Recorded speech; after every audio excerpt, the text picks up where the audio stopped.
Buenos días, jóvenes. Vamos a continuar y a concluir con el primer módulo del curso de Mecánica de Fluidos 1.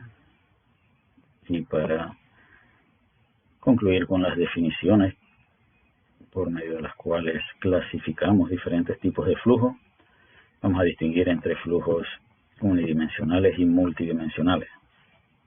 La clasificación de unidimensional, bidimensional o tridimensional depende de la cantidad de direcciones de acuerdo a un eje de coordenadas a las que le podamos asignar una componente al vector velocidad. Veamos, en este diagrama tenemos un sistema de coordenadas cartesiano X y Y observamos que todas estas líneas que representan vectores de velocidades son paralelas al eje X. Eso significa que ese vector velocidad solo tiene componente X del vector.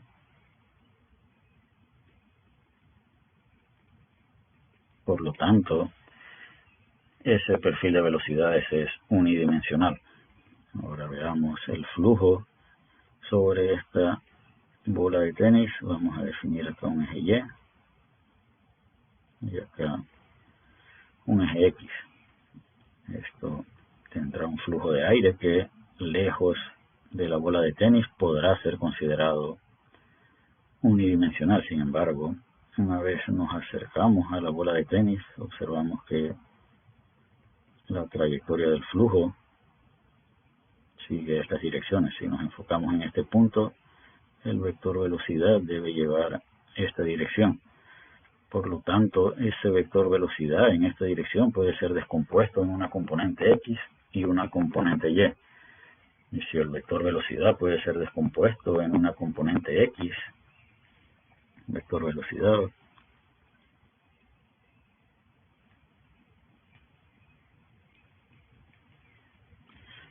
si podemos hacer esto, y tanto Vx como Vy son diferentes de cero, tendríamos un flujo bidimensional.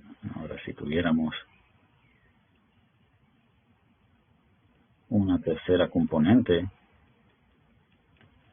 de la componente Z también es diferente de cero, tendríamos entonces un flujo tridimensional. Repito, de acuerdo a la cantidad de componentes para un eje de coordenadas definido en los que podamos descomponer el vector velocidad, tendremos un flujo unidimensional o multidimensional.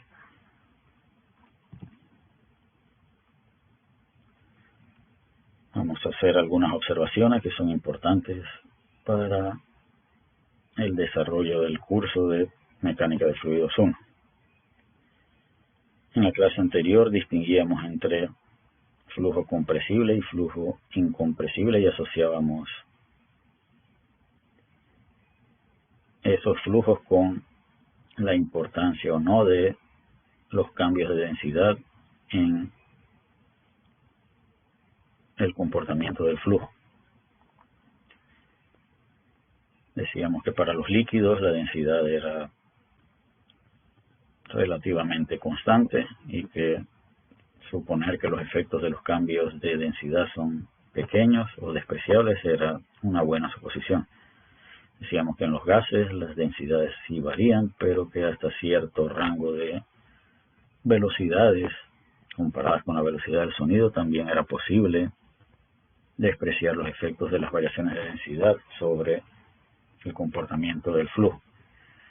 De igual manera, tal y como se menciona en este recuadro, la mayoría de los casos que vamos a estudiar en este curso se limitan o pueden estar descritos con una buena aproximación bajo la suposición de incompresible. Así que en Mecánica de Fluidos 1, la suposición de incompresible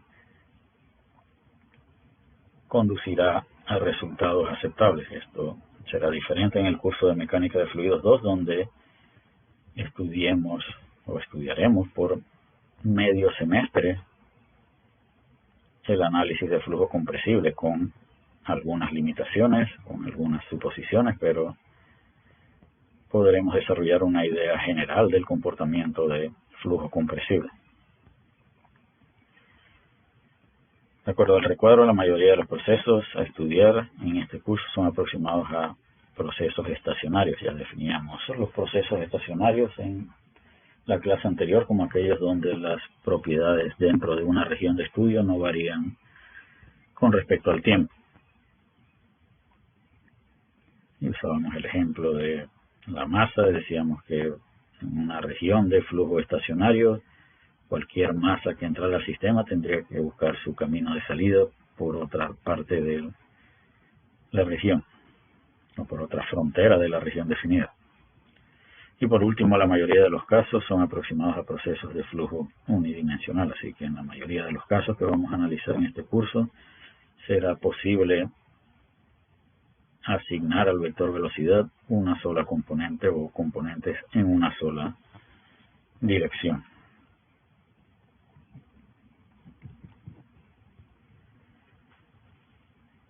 Hemos definido propiedades, densidad, temperatura, presión, viscosidad. Hemos hablado de efectos viscosos, hemos hablado de masa, hemos hablado de energía, y cada una de esas cantidades físicas debe ser representada con su respectiva unidad. Y acá nos preguntan por qué es importante definir cantidades físicas con sus respectivas unidades. Si no lo hacemos, no vamos a poder interpretar si ese resultado es grande, es pequeño, es importante o es despreciable. Por ejemplo, si una longitud es 10, no sabremos si es grande, pequeña, si no le asignamos un sistema de unidades, si son 10 kilómetros o 10 milímetros, ambos son 10. Sin embargo, la diferencia entre 10 kilómetros y 10 milímetros es importante. Es lo mismo con el dinero, ¿verdad? No es lo mismo tener 10 dólares que tener 10 euros. Así que podemos también es importante asignar unidades al dinero, igual que es importante asignarle unidades a las cantidades físicas que utilicemos en el curso de mecánica de fluidos 1, mecánica de fluidos 2 o cualquier curso de ingeniería que esté tomando. Para definir los sistemas de unidades, usualmente se seleccionan un conjunto de cantidades físicas primarias. Nosotros vamos a usar como cantidades físicas primarias las que se muestran en este cuadro: masa, longitud, tiempo, temperatura, cantidad de materia y corriente eléctrica. Cada uno con sus respectivas unidades, tanto en sistema internacional como en sistema inglés. Y el estudiante de mecánica de fluidos 1 es responsable de manejar ambos sistemas de unidades. Sin embargo, para evitar que el estudiante consuma tiempo aplicando factores de conversión, lo más probable es que en las pruebas parciales los problemas estén en unidades de sistema internacional. Eso no significa que yo no considere importante que el estudiante maneje ambos sistemas de unidades. Significa que no quiero que utilice tiempo convirtiendo o utilizando factores de conversión, sino que prefiero que utilice ese tiempo aplicando los conceptos de mecánica de fluidos. Una vez definidas las cantidades físicas primarias, cualquier otra cantidad física puede ser asociada con las cantidades físicas primarias y su sistema de unidades puede ser definido. Por ejemplo, acá definimos fuerza como masa por aceleración. Las unidades de masa son kilogramos y la aceleración tiene unidades de longitud por unidad de tiempo al cuadrado. Así que 1 kilogramo metro por segundo cuadrado define un newton, que es la unidad de fuerza en sistema internacional. La presión es fuerza por unidad de área, así que es kilogramo metro segundo cuadrado, 1 entre longitud al cuadrado, y esto define el pascal. Acá tenemos otras cantidades físicas. Acá está de trabajo, es lo mismo para energía, son las mismas unidades de energía, joules. Para fuerza tenemos el newton, y para presión pascales, todas estas en sistema internacional, en sistema inglés. Tenemos libra-fuerza para las unidades de fuerza, BTU para energía y PSI para presión. Veamos rápidamente este ejemplo. Es un tanque de oxígeno, es de 2 pies cúbicos de volumen y pesa 5 libras fuerzas cuando está evacuado en un lugar donde la aceleración gravitatoria es de 31.5 pies por segundo cuadrado y la presión atmosférica es de 14.5 psi. Se agrega aire al tanque hasta que la presión alcanza 50 psi y el tanque ahora pesa 5.49 libras fuerza. ¿Cuál es la masa de aire almacenada en el tanque? Así que, como veremos más adelante en el algoritmo sugerido de solución de problemas, lo primero que debemos hacer es recorrer el enunciado del problema e identificar los datos que nos da el problema. Dice que el tanque tiene un volumen de 2.0 pies cúbicos y cuando no contiene ningún gas o está evacuado internamente, su peso es de 5 libras fuerza. La aceleración gravitatoria en el lugar donde tenemos ese tanque es de 31.5 pies por segundo cuadrado y la presión atmosférica es de 14.5 psi. Se agrega aire al tanque y la presión aumenta a 50 psi dentro del tanque y el peso al agregar aire se incrementa hasta 5.49 libras fuerza. Así que acá recopilamos todos esos datos: volumen, peso del tanque al vacío, aceleración gravitatoria, peso del tanque más el aire, presión atmosférica y presión dentro del tanque una vez hayamos agregado el aire.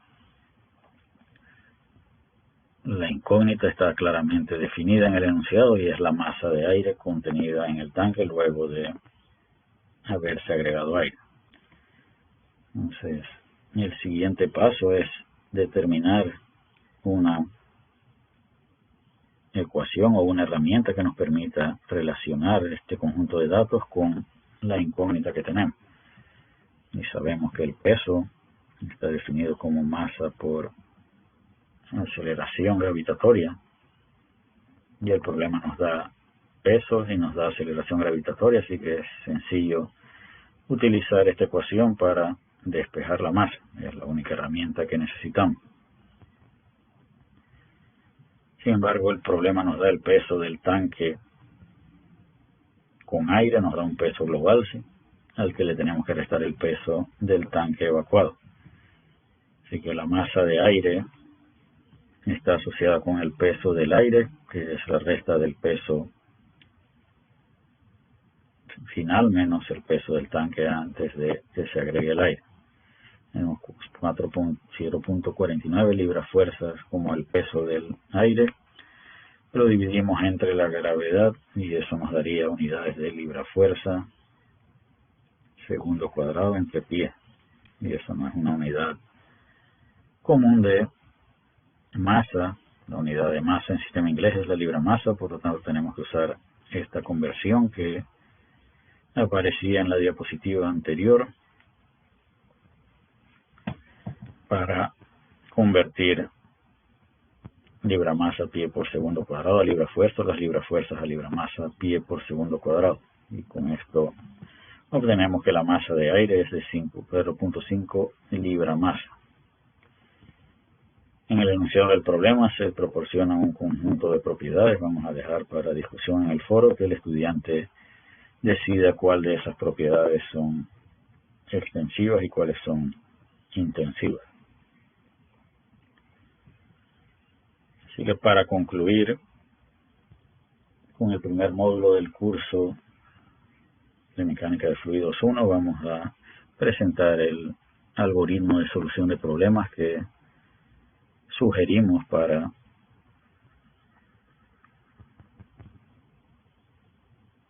facilitar el avance a lo largo de esta asignatura.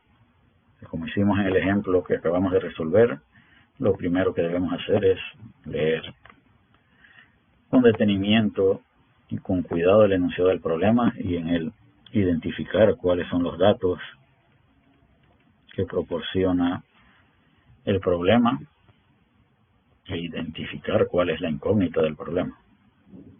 En el caso del problema anterior era fácil identificar la incógnita, que era la masa de aire. Así que esto representa la incógnita.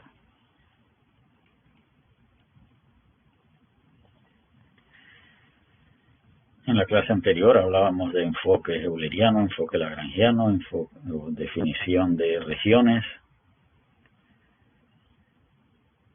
Cada uno arbitrariamente puede definir una región de estudio, por lo tanto es importante definir gráficamente cuál es la región de estudio a la que estamos sometiendo a nuestro análisis. Así que en muchos casos es importante lograr definir gráficamente o representar gráficamente una región de estudio. Las ecuaciones que apliquemos a esa región de estudio o lo que necesitemos desde el punto de vista de ecuaciones para analizar esa región pueden ser diferentes para diferentes regiones definidas. Debemos decidir qué simplificaciones vamos a utilizar para resolver el problema. Por ejemplo, podemos indicar que si estamos trabajando con un líquido, despreciar los efectos de las variaciones de densidad. Eso lo indicamos como la suposición de incompresible. Podemos despreciar las variaciones de las propiedades con respecto al tiempo y debemos indicar que vamos a suponer que el proceso es estacionario. Entonces, estas suposiciones o simplificaciones permiten que quien revise estos resultados reconozca que usted sabe cuáles son las limitaciones de su solución. No existen respuestas absolutas, no existen respuestas únicas. Sin embargo, las respuestas pueden ser buenas o malas de acuerdo a las suposiciones que hagamos.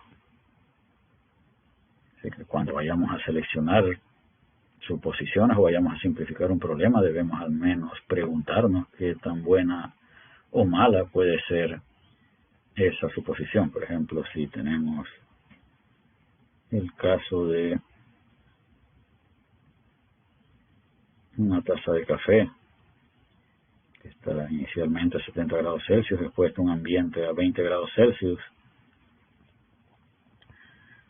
será apropiado indicar que el café contenido en esa taza atraviesa un proceso estacionario. Decíamos que estacionario significa que las propiedades no varían con el tiempo y es imposible que una taza de café expuesta a un ambiente a 20 grados Celsius no experimente variaciones de temperatura con respecto al tiempo. Así que es imposible que para ese proceso, de la manera que lo hemos descrito, podamos suponer que el proceso es estacionario. Así que no se trata solamente de seleccionar simplificaciones, se trata de seleccionar suposiciones que sean adecuadas para el problema que estamos resolviendo y que nos permitan en forma simplificada obtener una respuesta. Una vez identificados los datos, las incógnitas y decidido qué simplificaciones pueden ser adecuadas para la solución del problema, debemos seleccionar las ecuaciones que relacionan los datos con las incógnitas, y esas ecuaciones que yo llamo herramientas pueden ser principios fundamentales. Acá tenemos conservación de masa, conservación de energía, conservación de cantidad de movimiento. Puede ser tablas de propiedades, pueden ser ecuaciones de estado, etcétera, etcétera. Así que son las herramientas que me van a permitir pasar de aquí a acá. Por ejemplo, la definición de peso como masa por aceleración gravitatoria fue la herramienta que utilizamos para resolver el problema anterior. Así que seleccionamos las ecuaciones, las manipulamos, introducimos los datos, despejamos la incógnita, la calculadora nos da un resultado, lo expresamos con sus respectivas unidades y una vez hayamos obtenido ese resultado debemos preguntarnos qué tan buena o mala es esa respuesta. Podemos habernos equivocado despejando, podemos habernos equivocado introduciendo números en la calculadora, así que debemos preguntarnos si al menos esa respuesta que hemos obtenido es posible físicamente. En el ejemplo del café, no es posible que el café incremente su temperatura al estar expuesto a un ambiente a menor temperatura. Así que si ese es el resultado que obtenemos, sabemos que algo no está bien. A eso yo le llamo análisis de calidad de respuesta. Sin embargo, como ingenieros, no solo tenemos que garantizar que las respuestas que proporcionamos sean físicamente posibles, también nos toca interpretar esa respuesta. Hemos usado posiblemente herramientas matemáticas importantes y elegantes para llegar a la respuesta. Sin embargo, como ingeniero debemos saber o decidir qué significa esa respuesta. Eso es la interpretación. ¿Qué significa ese resultado? ¿Qué consecuencias puede tener ese resultado en cuanto al fenómeno que estamos modelando? Así que la parte de interpretar la respuesta es tan importante como el de evaluar su calidad.